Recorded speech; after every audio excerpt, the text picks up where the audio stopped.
in the Cover 3 tailgate.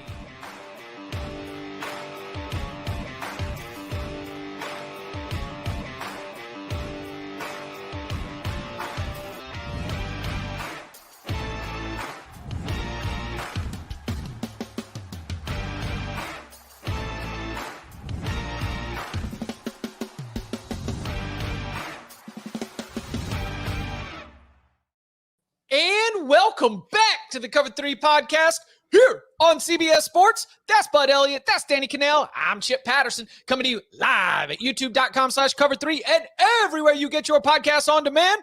Thanks for hanging out. Smash that subscribe, smash that like, and come and join us in the chat, a.k.a. the Cover 3 tailgate, where, yes, people from Phoenix are called Phoenicians. Sometimes it's hard to wrap your head around that, but that is, in fact, the way it goes. Lots of conversation, and the reason why Phoenix is mentioned is with our biggest story right off the top, because Phoenix is close to Tempe. Tempe is where Arizona State is, which is where Jaden Rashada was for his freshman year of college football. He transfers to Georgia. He will be in the room with Carson Beck, backing him up, and the former blue chip quarterback walked down the hall to Kirby Smart's office. And he said, "Hey, coach." He said, "Hey, Jaden." "Hey, Jaden." And he said, I think I'm going to sue Florida. What do you think about that? And according to stellar reporting from our own John Talty, Smart, and I'm quoting the story here, gave his blessing. Okay, let's get into it. So Jaden Rashada has filed a lawsuit against Florida head coach Billy Napier, top Gators booster Hugh Hathcock, and former football staffer Marcus Castro Walker over a failed name, image, and likeness deal that would have paid the quarterback $13.85 million. Now, that $13.85 million was a big part of the conversation around Jaden Rashada and how crazy the NIL marketplace had gotten. If only we had an attorney who could help us. Oh, hey, Bud. Hey, how's it going? We've got a lot of different levels to peel away at this. Do you believe that this is how much is this like hitting your radar in terms of like, guys, this is a really big deal for the marketplace? Or is it more interesting from the specifics of Jaden, Georgia, Florida, Billy Napier? All right, so like 60 seconds, what you need to know here. Rashada was a highly rated quarterback recruit.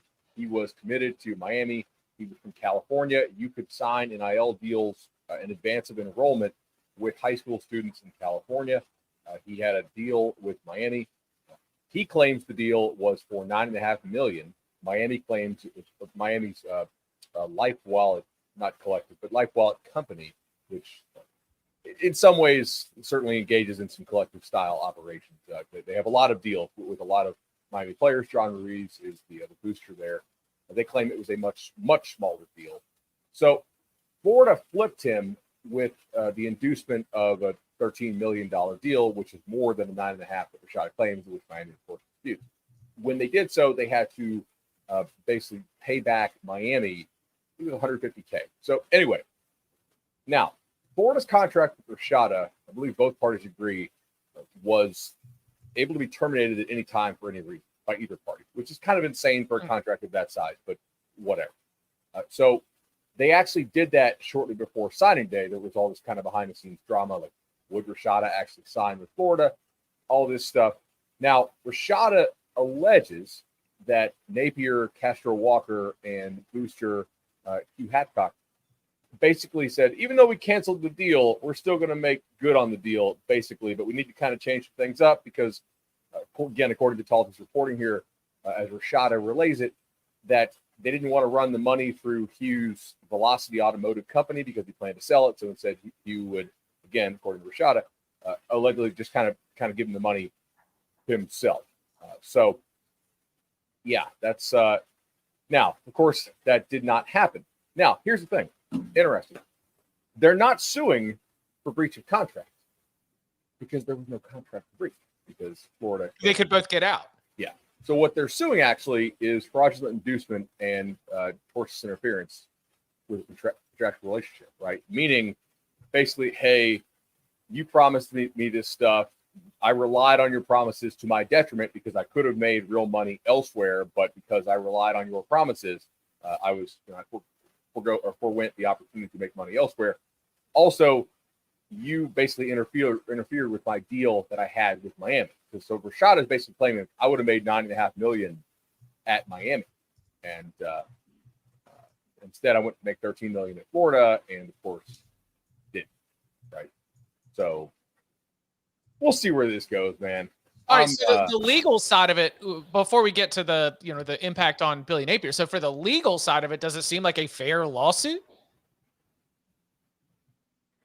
Because you're giving me the yeah. I mean, this kind of seems like a making noise, right? Yeah, I don't think a lot will come of this, but I could be wrong. That is just a guess on my part. Danny, do you think Billy Napier? Quickly this morning, I was doing a lot of summer school stuff. Well, yeah, Danny, do you think Billy Napier's in trouble? Possibly. Right. This alleged text message that took place that said there's $1 million, ready to be wired to you if you sign on signing day. That's the one that I think is potentially the smoking gun, if it indeed exists, right? And there's not a proof of that yet, right? That's just a proof of the text message. Yeah. Look, which should be easy to track down if there well, is. Yeah, exactly. Like if you're basing your filing on that, you probably should have the text message. Right. I believe Rashada's legal team claims to have all of this evidence. And that is one thing that we're interested about is if this thing ends up getting to a point where this evidence becomes public, now do we have big issues at hand? Because boy, Jeremy Pruitt, I'm sure is rubbing his chin right now, it does Florida have a door right now with this case? Because that's an NCAA violation, right? That is the inducement. They could. Yeah. So I believe CBS reached out to Florida for comment, and Florida said, we're not a party to this lawsuit. Florida said we're not a what? We're not a party to this lawsuit. Florida's not being sued. Oh. It's in the Talty article. I read it this morning. So Florida's not being sued. It's just Billy Napier. Right. Billy Napier, and those three. Walker, and Hugh Hackett. Yeah. So Billy Napier might be in trouble. It is theoretically possible. Okay. So if we just did a whole show on coaches under pressure, we just led with Billy Napier, and we did the math on what kind of season would or would not have Billy Napier back and the wins that it would need to be and DJ Lagway and the way he performs. Is Jaden Rashada going to end up putting an end to this? I mean, this is it feels as though this is the kind of saga, this is the kind of story that we're going to jump all over because it's May 22nd. But if it results at the end of this with Billy Napier losing his job and Florida not having to deal with the same kind of buyout situation, it's incredibly significant. My guess here is that Billy Napier will sink or swim based on how they do this season, because lawsuits take a long time. Like we'll figure out, are you beating Kentucky? Are you beating Oklahoma? Are you beating LSU? Long before we figure out, hey, did you actually do this?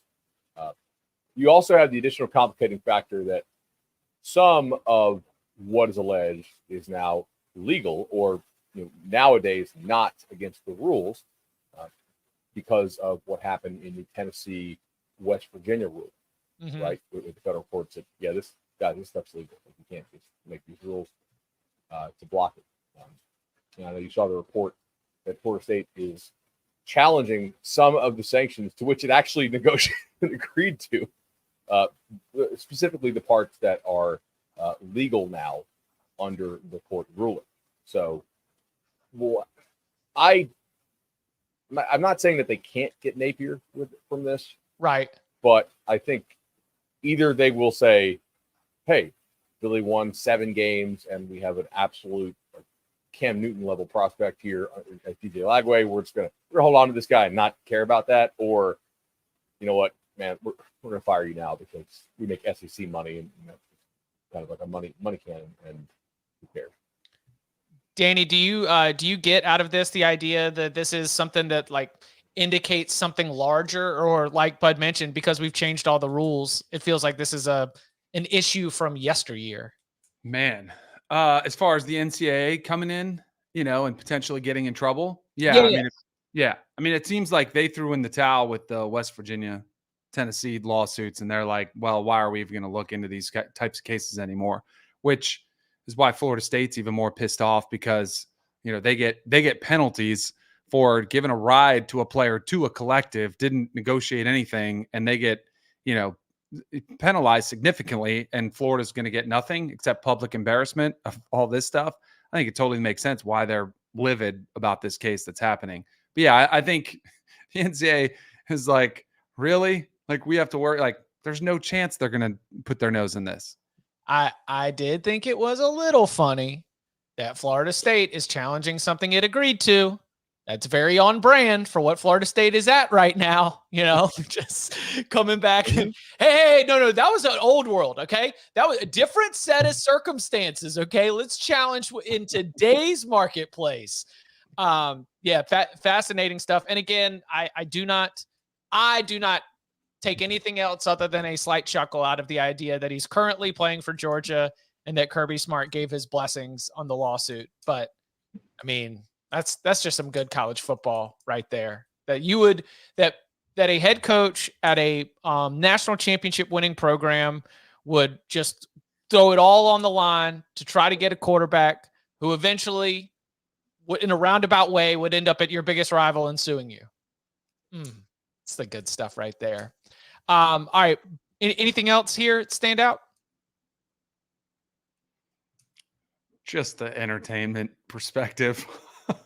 I mean, it is the amount of tentacles that flow through this thing, with a Georgia quarterback suing the Florida coach, who's also, there's a Miami booster tie-in. You've got text messages talking trash about the Miami crew and how they've got, what was the word they used for the text from Eddie Rojas about Miami? What did he say? His quote is that, or the quote in the Talty piece where he says, we got to watch out for those Miami guys. I'll find the word. I'll get it. In the Talty piece? What's that? Yeah, it's in the Talty piece. There's I'll have it pulled up. Yeah. Tell Jaden we look forward to setting him up for life. Need to set up his brokerage accounts ASAP. Dude is rich and we just got started. That's not it. No, it follows up to that. Okay. I'll find it. It's a beauty. This is it's an entertainment. So, Bud, what do you think? Settlement, or do you think they'll fight this? Florida may just want this to go away.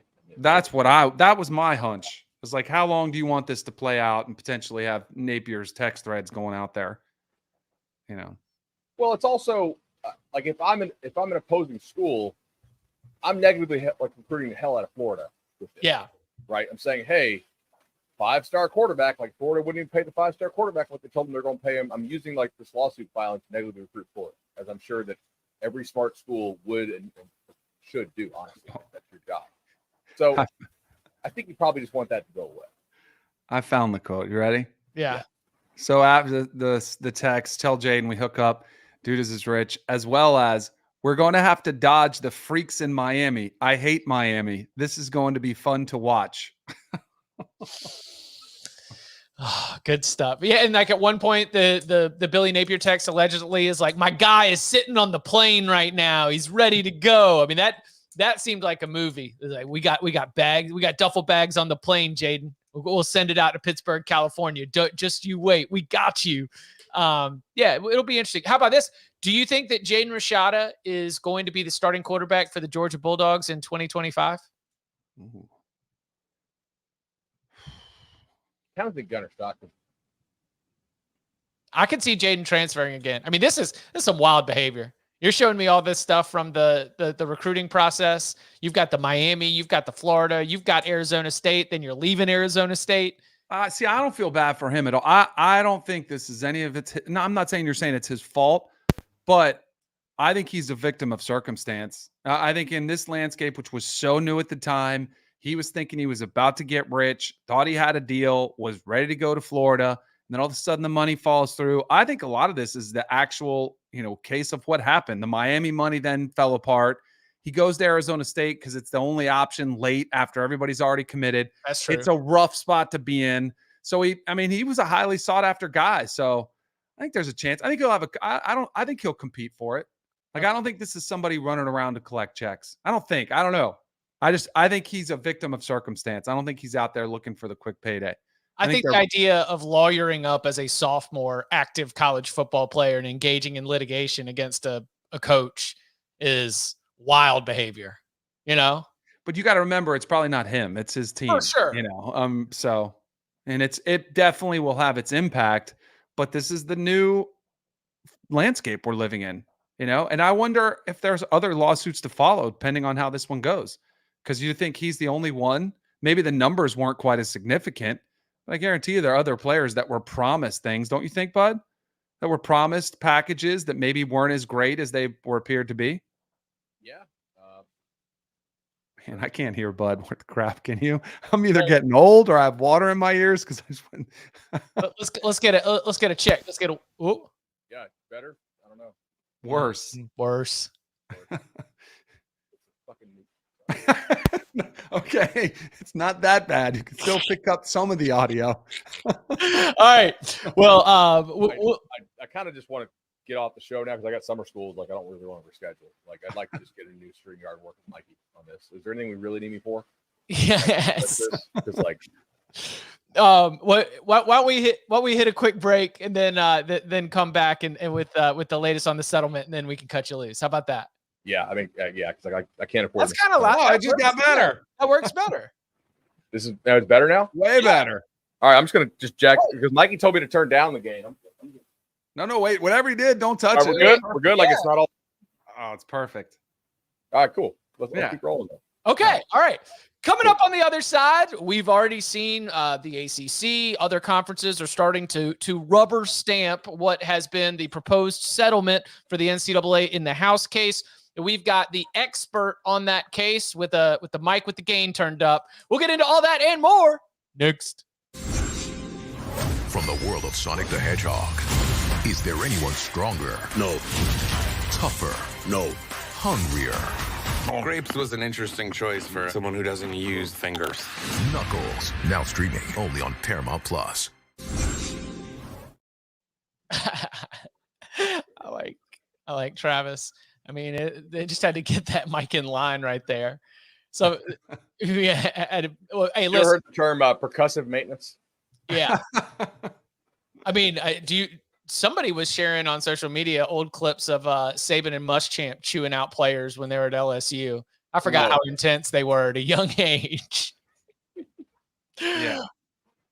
So we were talking before the show, Bud, and are we set for a situation where this settlement's going to be dropped on like Friday of Memorial Day weekend? Because they would love for this not to be a middle of the week, big time talking point that we're entering a revenue sharing, because it sure seems like we are moving in at that pace. As I mentioned, the ACC that reportedly has already approved this. The SEC is set to meet on Thursday. We've got an NCAA Board of Governors that are going to meet on either Thursday or Friday. Now, we are going through the process of putting in place the future of college football as it pertains to revenue sharing and putting an end to some of the real sweating in terms of what these multi-billion-dollar lawsuits are going to be. I don't have, and actually, I'll save that for a second. What is your best guess at sort of how this is going to look structurally based on what we know so far, Bud? So, I mean, a lot of changes could be coming to the sport. Looks like probably some revenue sharing. They're claiming up to $20 million. Obviously, I think it certainly could be a lot more. The NCAA, in their memo that we discussed on last Wednesday, I believe, that Ross Dellinger reported on, said like this will sort of end collectives and like crack down on collectives and all that kind of stuff. And I'm very skeptical of that as well because teams are are still going to want to win. So we will see kind of what happens here and what they actually agree to. The settlement in that kind of summary doc that the NCAA sent out, it proposes to do things that I'm not really sure it can do. But one thing I think we're pretty sure of is that we will have some revenue sharing. We'll see. We'll kind of see what happens with it. Is this actually possible that the NCAA could survive with amateurism and still have this some form of revenue share for scholarship athletes? Like, in that it's not employee status and that they're kind of salvaged from what they've been fighting against for all this time? I mean, possible, not probable, right? I think it's possible if you were to somehow get Congress to agree on this, which they're obviously doing a major lobbying campaign right now. But I think it's unlikely that Congress is going to give them an antitrust exemption. But as we discussed it was like 3 Mondays ago, it's like, hey, this is sort of an important potential first step. You have to actually show Congress, like, hey, we have tried to fix our game or do things that will help our game, but we need you guys to kind of punch this ball into the end zone, so to speak, that we have advanced into the red zone. As opposed to now, the NCAA is like at their own 20, and they're like, hey, Congress, just throw us a Hail Mary, which Congress is like, yeah, we kind of have other issues to discuss right now going on. So in theory, Danny, if they get Congress to give an antitrust exemption, they get a bunch of like legal carve-outs, which they don't have right now, then in theory, yes, it could. However, possible does not mean probable. I don't think that they're going to avoid employee status in the long term. So this is I thought it was supposed to give them 10 years of protection, according to the NCAA's document, but I don't necessarily think that it does. Yeah, all right. So that's where I'm at here is the facts that I understand that everyone is debating is about who has to foot the bill, right? I mean, they put together this package, which in a hilarious turn, except for, there's a lot of money involved, schools, conferences, and the like. But just as somebody who is not invested in this directly, the idea that the payout structures are being based on NCAA revenue, which comes from the basketball tournament, where the conferences that are good at basketball are having to pay more of this settlement than the conferences that are not as good at basketball. I mean, like, it looks like a raw deal for the Big East. It looks like a raw deal for the ACC. I mean, I think that if after spending 2 years of looking at all these revenue projections and talking about how the Big Ten and the SEC are running away, and the Big Ten is going to be footing the most of this, I believe, looking at the spreadsheet that they had pulled up. But the idea that the ACC was paying more than the SEC to help settle this bill was a little bit interesting. But the only facts I have are about who's paying for the settlement. I have seen no facts in terms of actually setting up the structure for what revenue sharing will be. We have the figure of upwards of 20 million, and you mentioned it probably is going to end up being more than that. But I have got no clue on whether they even have nailed in exactly what the future looks like. Or are they writing a little promise in the settlement? And we promise you guys, we're gonna give the money to the players. Yeah, I haven't seen any details on that either. Are they counting scholarships as part of that? Like what sort of expenses are counted as revenue sharing? How do you deal with Title IX in this? I was actually reading, where's this from? There's an article somebody sent me from the Boston College Law Review from October of 23. It's like 65 pages, so I'm not done with it yet, actually. But it's basically, it's an interesting end run around the sort of contemporary interpretation of Title IX that is sort of arguing like, I don't think you really have to pay these non-revenue sports like revenue sharing, right? If they're non-revenue, what revenue is being shared with them? But again, Title IX is so driven by who's in the White House and their interpretations of it. Really? I covered a lot of this when I covered some of the Jameis stuff. like 11 years ago. And the Dear Colleague letter that Obama's education secretary wrote was quite different than kind of like mind blanking here, but like quite different than the prior one. So like, did that serve as actual guidance? There's all these different interpretations of Title IX, and the law is kind of bastardized from what it was probably originally intended to be. If you look at sort of like the original legislative intent, and it's been interpreted in a lot of different ways depending on who's in the White House. So by the time we get to like this actually needs to be interpreted to figure out if it complies with Title IX, we will see who's the Secretary of Education at that point, right? It like that is probably going to have implications for this. And then what judge do you get in front of? All these things are going to matter. So I don't know, man. Like anybody tells you they know exactly how this is going to play out, I should probably be making a lot more money than just talking about college sports, because that means you also know like exactly who's going to win the election and a bunch of other stuff. Danny, what are your burning questions here? I'm exhausted by all this. Like, to be honest, like I'm exhausted. Like, and I think a lot of fans are. You just want to see the finish line.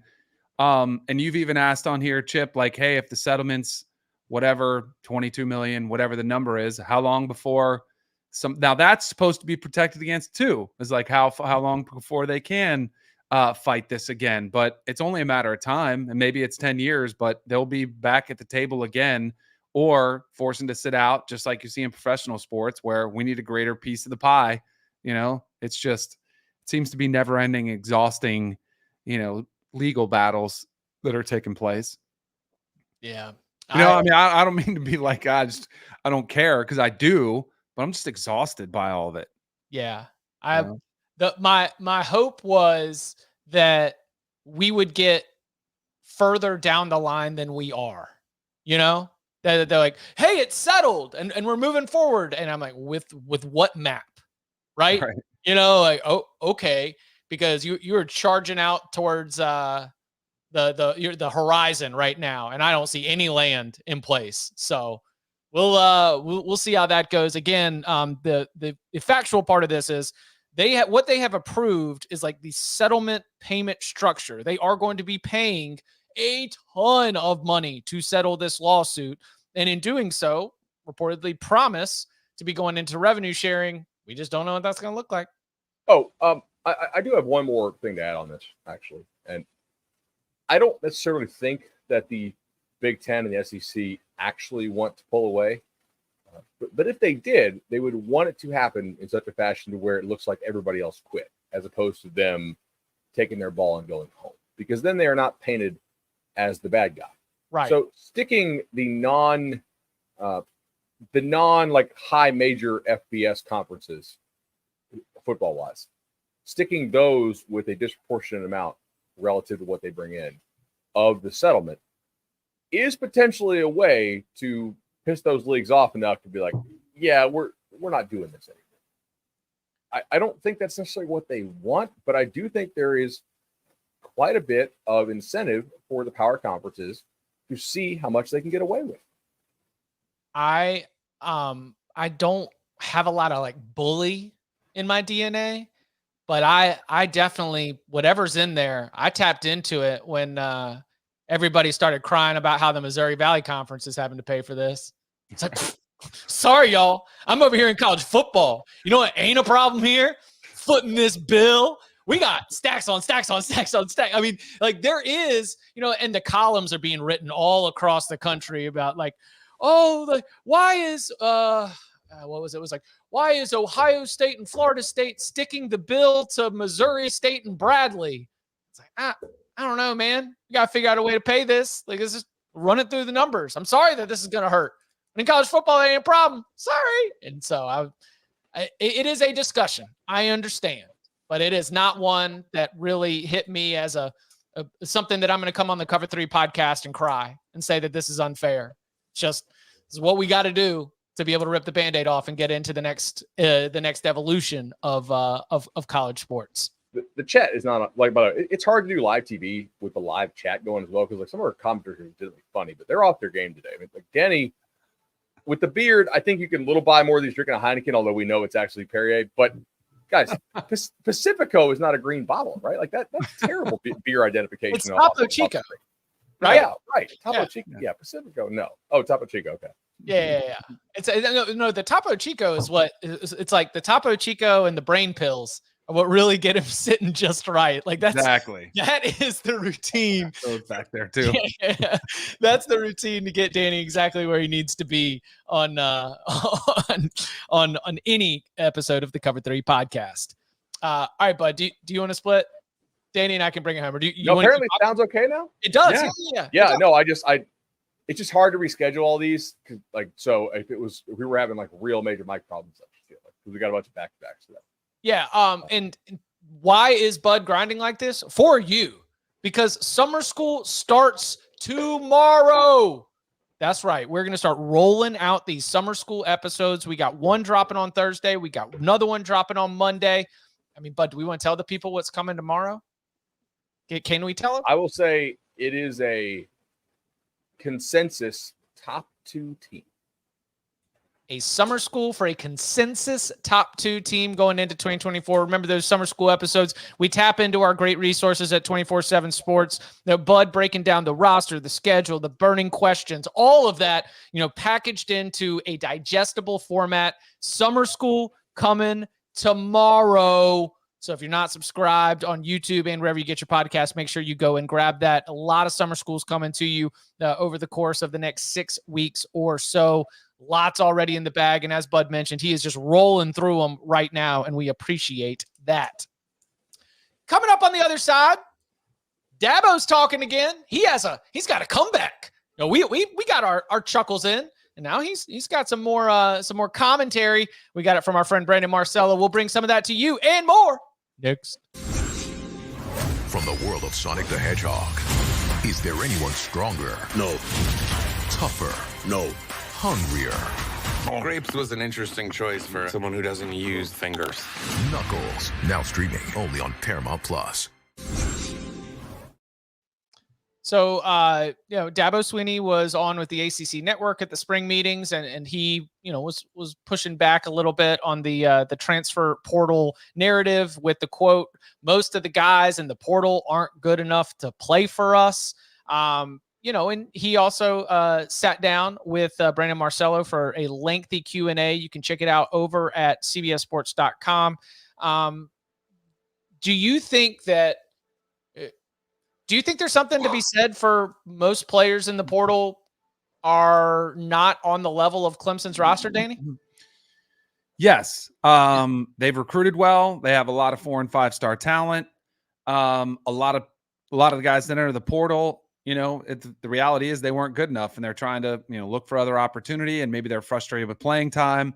Well, good luck trying to play at Clemson or trying to make Clemson's roster if that's the case.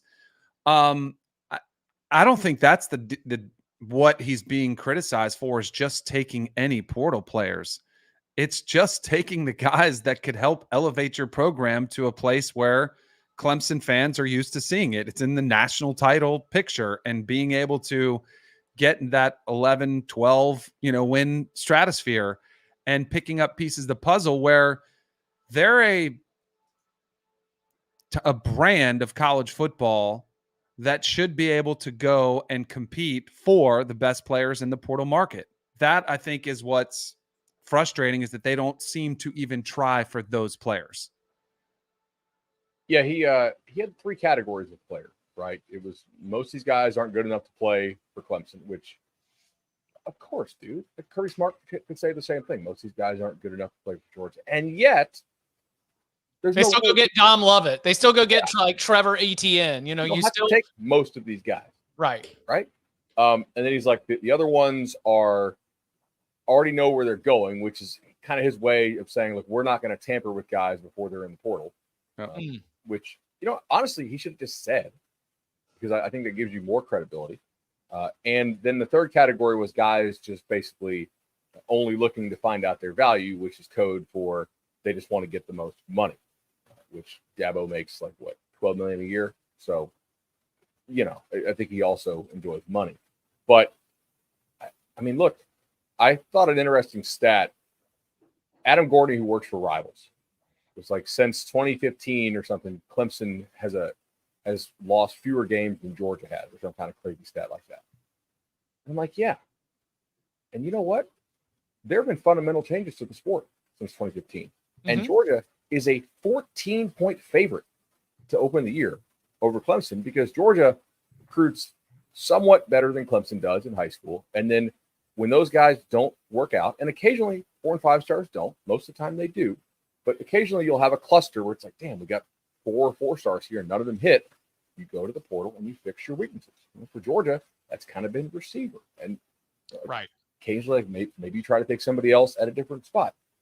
Clemson just sits there and lives with it. You know, I don't know. I felt it was a little bit disingenuous, but whatever. Like, we'll see what the conversation is if Clemson goes 8-4. Well, the Georgia comp is great because of the season opener, because of that point spread that you mentioned, and that if we see it play out, you know, where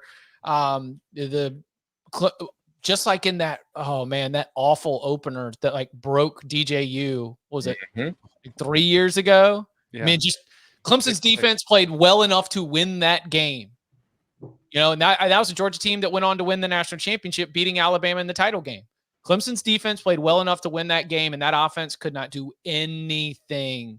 And that's where I think that the Georgia-Clemson thing is interesting, because Georgia and Clemson, both teams do not have a ton of I mean, obviously Clemson doesn't have any transfers. Georgia doesn't have a ton of transfers on defense. They recruit and they evaluate and they develop the defensive side of the ball so well that the Dabo, you're not good enough to play for us, like, does check out. But offensive line, wide receiver, running back, heck, quarterback.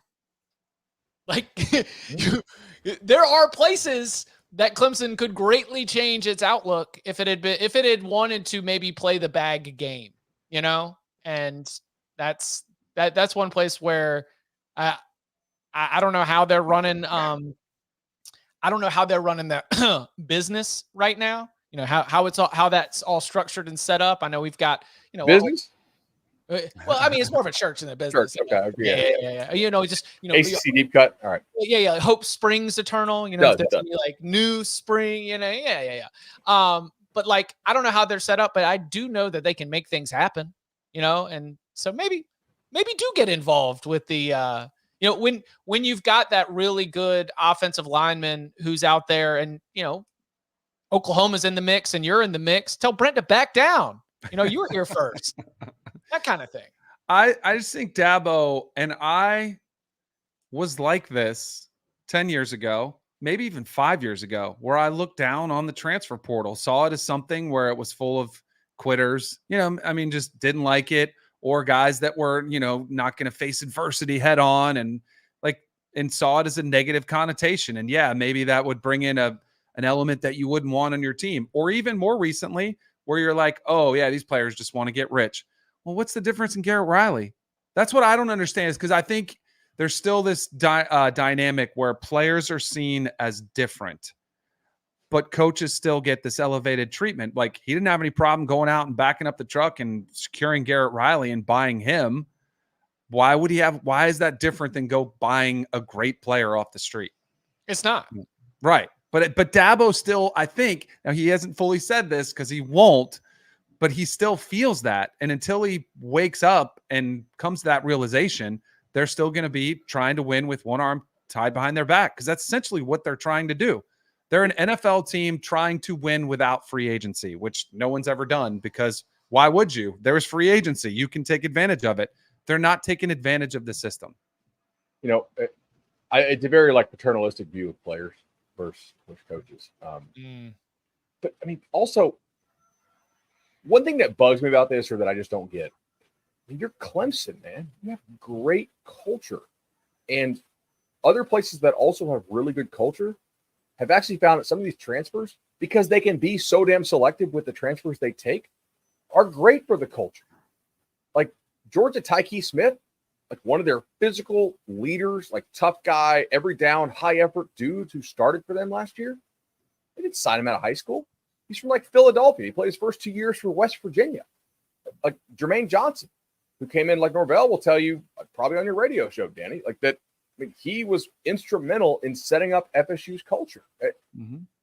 If you're Clemson, to use kind of Dabo's words, like you don't have to go take this, dude that signed with 4 programs in 5 months, just clearly like bag chaser only, doesn't care about being part of the team type dude. You could if you wanted to, but I guarantee you Clemson could get a player that you also think is good for your locker room and like knows how to have good work habits and stuff.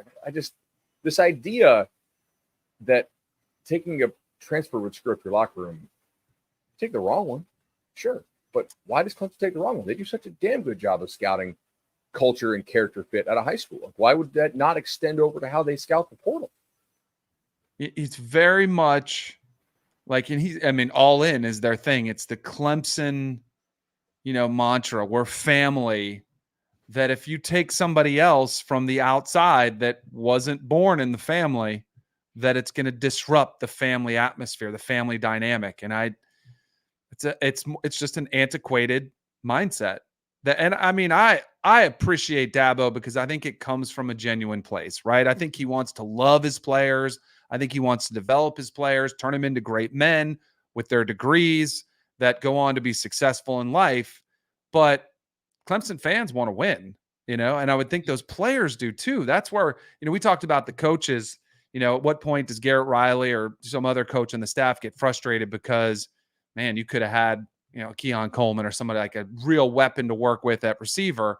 What about the players? What if you're a quarterback and you're like, man, I'd love to have one of those big offensive linemen that were out in the market, whatever position it is that they're like, hey, all these other teams are taking advantage of this. Why can't we? It's just he deserves a tremendous amount of respect. He's had a ton, he's obviously had an incredible career, but the greatest coaches adapt to the times. Yeah. And that's how they continue dynasties. Even Saban, and I know he got out because he didn't want to adapt anymore, which is great. It's admirable. He said, nope, I don't want to win like this. I was tired answering these questions. Dabo still dug in, not adapting. And it could cost him his, the back end of his career having, potential more titles. We'll see. Hopefully he can prove us all wrong. Remember when he was also lashing out at the fan base and like the post, or maybe even leading up to the Tyler from Spartanburg, he was like, guys, like you don't win an ACC championship every year. That's just not the way. He's a student of college football, and he is right. Dynasties do not last forever. You have a little bit of a step back, and it's almost as though he's welcoming the step back. Oh no, sorry, man, Dabo, don't come for me. Don't come for my neck. Like, don't send your guys at me. But it is almost as though he seems more comfortable with the idea that their run at the top is over than the fans are. Yeah, there are so many guys who could go 8-4, 9-3 at Clemson.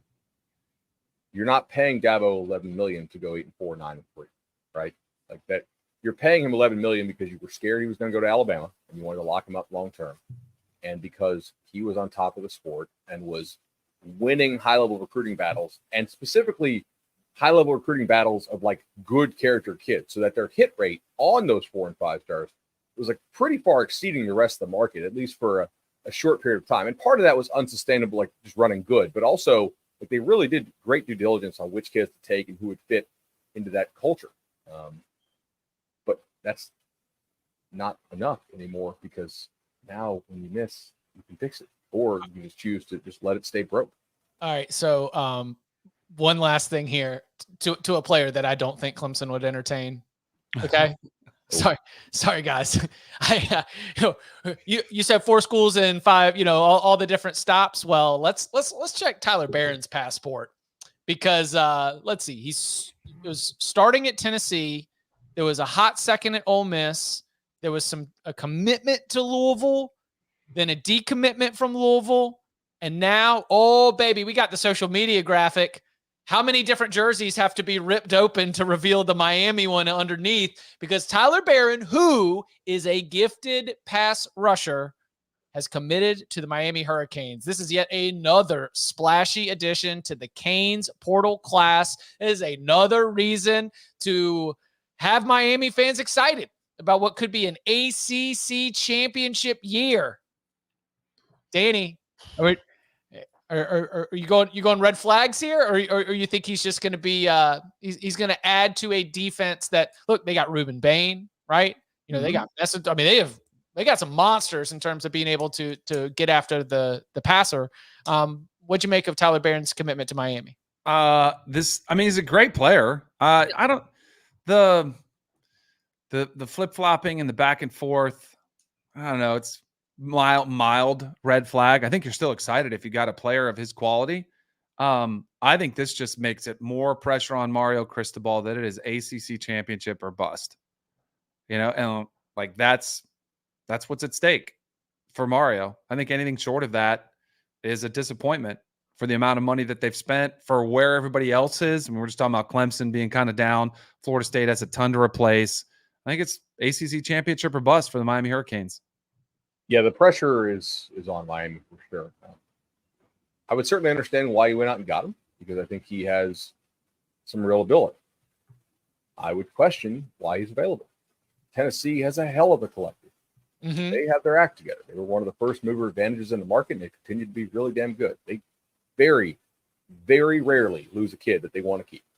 So the fact that they did not keep Tyler Barron does suggest that maybe they didn't fully want to at whatever price the market commanded. Did Ole Miss really want him? Did LSU, did USC, or was Miami kind of bidding against itself here once he decided to leave Louisville? I don't know. Those are interesting questions that we may find out more about down the line. We'll have to see. Did he sign an NIL deal with Louisville? If so, how does that get worked out? Do we have another potential Rashada situation there? We haven't seen a school sue a player yet, or not a school, but a collective sue a player yet. So we'll have to. They've got to be getting smarter, right? I mean, the Caden Proctor deal at Iowa, going back and forth. Yeah. The collectives have to be getting smarter, protecting themselves. I think so. The ones who have enough leverage to be smart, right? The ones that are desperate maybe don't. But it's probably also a bit of a red flag if the guy's asking you to take certain provisions out of a deal. A lot of these deals now are, I don't want to say backloaded, but they're mid-loaded. Like the guys you get in December, they're not getting real money until after the spring window closes. Oh, gotcha. Or there's like a pretty serious recapture penalty that they have to pay. I don't think that Tyler Barron individually will be a point of frustration. I think he just adds to a $25 million. The $25 million roster can't go 8-4. Totally. Also, I'm not fully convinced they're at $25 million. Like that seems like, if you told me 20, I'd completely believe that. I'm recklessly moving. Okay, got it. Yeah. It's just because it rolls off the tongue. Like, I was trying to think about $25 million roster can't go 7-5, 25, 7-5. Just something that'll be real catchy. Yeah, you can't be paying $3 million per win for your NIL budget. Like that's not really what you want there. So I mean, I think Barron has, like, as a player, assuming he's healthy and he has a shoulder thing, so who knows if that's real or not or whatever. Assuming he's healthy, I think he's a guy that can help Miami because he's got really nice length. He could probably slide down inside. They also have Messidor. They have the other kid they have is kind of undersized, but like a high effort, quick twitch guy. And on the opposite side of Bain, that's a nice D lineman. He also, I think he had 5 or 6 sacks last year, but only 1 in SEC play. Right, most of it was against Virginia and UTSA and teams like that. So maybe that's part of the reason why Tennessee did not end up keeping him. I don't know. We'll see. Like, I think it's a good get. Would we make it a big deal if they got him in the winter window? I don't really think so. I got you. Well, we've talked about Billy Napier. We've talked about Mario Cristobal. Woo-hoo-hoo! And they play each other first week of the season. It's going to be you talk about coaches under pressure. Loser there.